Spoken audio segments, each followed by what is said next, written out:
जवाब देंगे, लेकिन एंकर के बाइकआउट को लेकर आपने टिप्पणी कर दी सर। जनता के बाइकआउट से डरना चाहिए हर किसी को। एंकर का बाइकआउट इंपॉर्टेंट नहीं होता है, जनता का बाइकआउट ज्यादा इंपॉर्टेंट है। एंकर भी चुनाव लड़ने ना, जाकर पता चलेगा किसी एंकर में कितनी ताकत है। हम तो जनता के बीच में जाते हैं और हारते हैं और जीतते हैं। हम तो आप चले जाइए, जनता के बाइकआउट जनता क्या सबक सिखाती है आप लोगों को। ठीक है सर, ओके। सुधांशु त्रिवेदी। वैसे एक बात मैं ऑन द लाइटर नोट कह दूं, 50-56 साल देश में हुकूमत करने वाली पार्टी। तो ठीक है, गजब है भाई। नहीं, तो चलिए शुरू करते हैं। जिस तरह से इलेक्शन कमीशन चल रहा है, पूरा देश देख रहा है कि किस तरह से नोटबंदी के बाद वोटबंदी की तरफ बिहार को धकेला जा रहा है। महाराष्ट्र के अंदर जिस तरह से वोटों की चोरी होकर सरकार बनाई गई, आज भी तमाम केसेस चल रहे हैं हरियाणा के। क्या हुआ उसके अंदर? सुप्रीम कोर्ट ने कहा कि आप इलेक्ट्रॉनिक फॉर्म का नहीं लेके आइए कि कितने वोट कहां कहां पड़े आप नहीं देंगे। और ये गुजरात के चुनाव में भी हुआ था, जब वडोदरा के अंदर 5 बजे के बाद 15-15 हजार वोट डल गए, तो भाई वो लोग कहां खड़े थे? इतने लोग तो वहां पूरे उसमें अगर कैंपस में खड़े होने की भी जगह हो तो नहीं हो सकते। लेकिन दुर्भाग्य यह है कि सवाल इलेक्शन कमीशन से पूछो तो बीजेपी इलेक्शन कमीशन को बचाने आ जाएगी, सवाल दोनों से पूछो तो मीडिया बचाने के लिए आ जाएगा। इस विपक्ष का गला दबा दें आप सब मिलकर, इस देश में लोकतंत्र खत्म कर दें आप लोग बिल्कुल। जब भी बात करो वर्तमान की तो 47 पे चले जाएंगे, इमरजेंसी पे चले जाएंगे।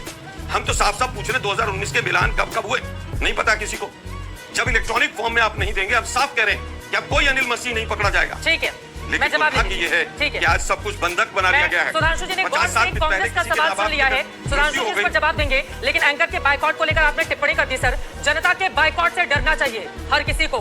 एंकर का बाइकआउट इंपॉर्टेंट नहीं होता है, जनता का बाइकआउट ज्यादा इंपॉर्टेंट है। अरे भाई एंकर भी चुनाव लड़ने ना, जाकर पता चल जाएगा किस एंकर में कितनी ताकत है। हम तो जनता के बीच में जाते हैं और हारते हैं और जीतते हैं। हम तो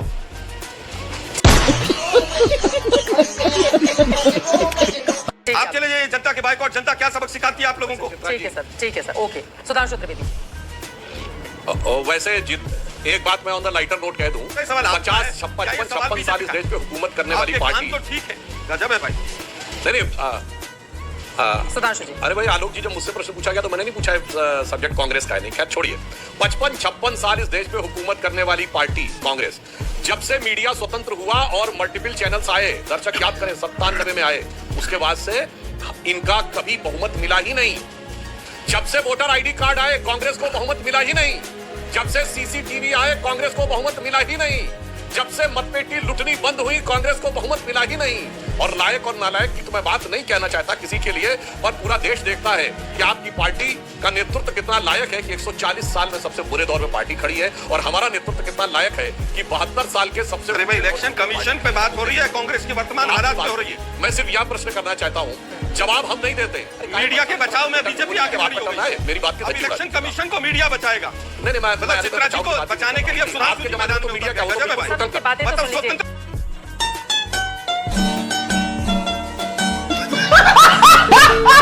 मीडिया हो गया इसी कांग्रेस हार रही है। आलोक शर्मा जी, पता नहीं, मुझे ऐसा लग रहा है कि एक एंकर जो एक पदाधिकारी बन के बैठी हुई है किसी बड़े पार्टी में, कहीं उनके ऊपर तो निशाना साधने के लिए चित्रा त्रिपाठी का सहारा नहीं लिया जा रहा है। मुझे तो इस बात का डर है। एनीवे, मैं इस तरह की टिप्पणी नहीं करती हूँ। जवाब दीजिए। आज जेडी के प्रवक्ता बहुत देर से इंतजार कर रहे हैं। वैसे देश देख रहा है कि मीडिया क्या कर रहा है। उन लोगों ने भी चुनाव लड़ा था, एंकर ने चुनाव लड़ा था। आलोक शर्मा जी, मुझे लग रहा है कहीं पे निगाहें, कहीं पे निशाना। सुधांशु जी प्लीज उनके सवालों पर। वोटर लिस्ट ठीक है, चुनाव में हार और जीत होती है, लड़ना चाहिए, क्या प्रॉब्लम है? मैं पत्रकार के रूप में बोल देना चाहता हूँ। नहीं, मैं अजरा याद दिला देना चाहता हूँ, पत्रकारों को बीजेपी बताएगी और बीजेपी को पत्रकार बचाएंगे। हम यही तो नहीं कि मैंने कांग्रेस की इतनी खिदमत की। चित्रा जी ने शो में क्या तरीका है भाई? अब भैया, अब क्या तरीका है? कान ठीक है चित्रा जी, मैंने सर आपके कान ठीक है, मैं मान गई। मैं बता देना चाहता हूँ, दिल पे मत लीजिए, दिल पे मत लीजिए। आपने गलत टिप्पणी आपने की थी, मैंने उसका जवाब देके खत्म कर दिया। आप मुद्दे पर आ जाइए। पहले शुरुआत आपने की, मैंने शुरुआत की, आपने खत्म कर दिया। खत्म करते हैं सर। अभी वोटर लिस्ट का ये सब क्या देखना पड़ रहा है? अच्छा है मैं अंधा हूँ। मुद्दा ज्यादा महत्वपूर्ण है। सुधांशु जी जवाब देंगे। जेडी के लोग सड़क पर उतरकर लगातार इस मुद्दे पर वोटर लिस्ट पे जवाब जाना है। Please Sudhanshu ji voter list पर। लेकिन सुधांशु जी ये सवाल तो है ना, सुधांशु जी ये सवाल तो है ना। देखिए यहाँ पर तेजस्वी यादव कह रहे हैं कि हमारी मांग है वोटर लिस्ट पुनरीक्षण अभियान तत्काल रोक दिया जाए और चुनाव के बाद ये काम कराया जाए। असदुद्दीन ओवैसी आप लोगों से पूछ रहे हैं कि जिन मतदाताओं ने 2024 में वोट दिया, 2025 में उनसे उनकी पहचान क्यों पूछी जा रही है? वाजिब सवाल है सुधांशु जी। दो बातें मैं बहुत स्पष्ट कर देना चाहता हूँ। नंबर 1, हर लोकसभा चुनाव से पहले और हर विधानसभा चुनाव से पहले मतदाता सूची का पुनरीक्षण होता है। इसमें कहीं कोई किंतु परंतु है ही नहीं।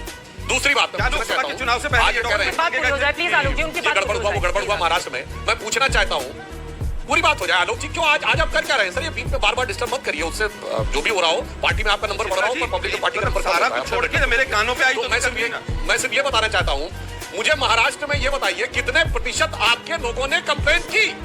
अरे भाई जो सैनिक वहां पे खड़ा है सीमा पे, वो तो बोल नहीं रहा कि गोलाबारी हुई। ये हियात बाइट के बोले दे रहे हैं ये हो रहा है वो हो रहा है। फिर राहुल गांधी जी को अचानक 6 महीने बाद कहां से अंतः प्रेरणा हुई जो उनके 1 लाख बूथ वर्कर्स को नहीं हुई? चलिए, इसके अलावा आपके वहां बस्ते भी तो लगे होंगे ना, हर बूथ के ऊपर आपके कम से कम 8-10 कार्यकर्ता बाहर खड़े होंगे जो आपके मतदाताओं के लिए पर्ची काटते होंगे। उनको भी नजर नहीं आया है? ना उन्होंने कोई वीडियोग्राफी, छोड़िए वो तो बाहर तो कर सकते हैं ना मोबाइल पे, ना उन्होंने लिखित रिपोर्ट की, ना कोई ओरल रिपोर्ट की, ना मीडिया में रिपोर्ट की, ना वीडियोग्राफी की। और अचानक 6 महीने के बाद राहुल गांधी ने कहा ओहो अब ये गड़बड़ नजर आ रहा है। और चित्रा जी, मैं इनसे कहना चाहता हूं चुनाव आयोग कितना गड़बड़ काम करता है मैं देश को बताना चाहता हूं।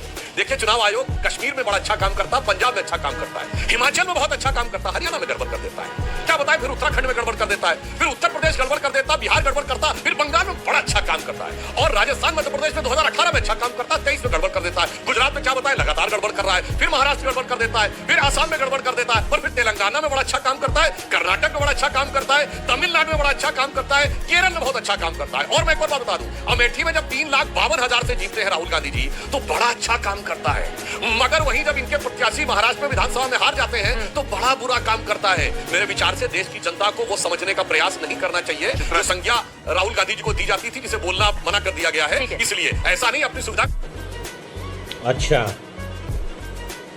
ठीक है के अनुसार ये एक साइन कार्ड ड्रॉ करते हैं, ऐसे यहाँ अच्छा यहाँ बुरा, यहाँ अच्छा वहाँ बुरा, यहाँ अच्छा वहाँ बुरा। तो अपनी वोट, मैं अपनी बात पे कायम हूँ, इमरजेंसी की मानसिकता, अपनी चुनावी हार जीत मैं तय करूंगा कि चुनाव आयोग को मुझे मान्यता देनी है या नहीं। जिस राज्य में मैं जीतूंगा, 7% से अधिक वोट तेलंगाना में भी बढ़ा था।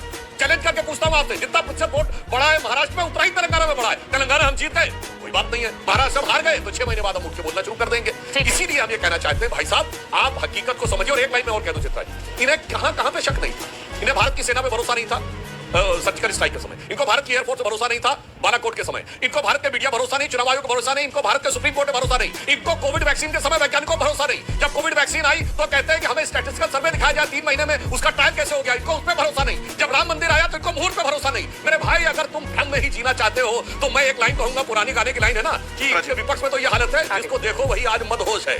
आज तो ये इंडी गठबंधन दीवाना गजब ढा गया। अरे भैया, पूरा भांग खा के बैठे वो, तुम्हें कौन? अच्छा एक चीज बता दीजिए जिस पे आपको भरोसा रहो, तो हम बताएं चुनाव आयोग के भरोसे की बात कितनी जाए। आलोक शर्मा।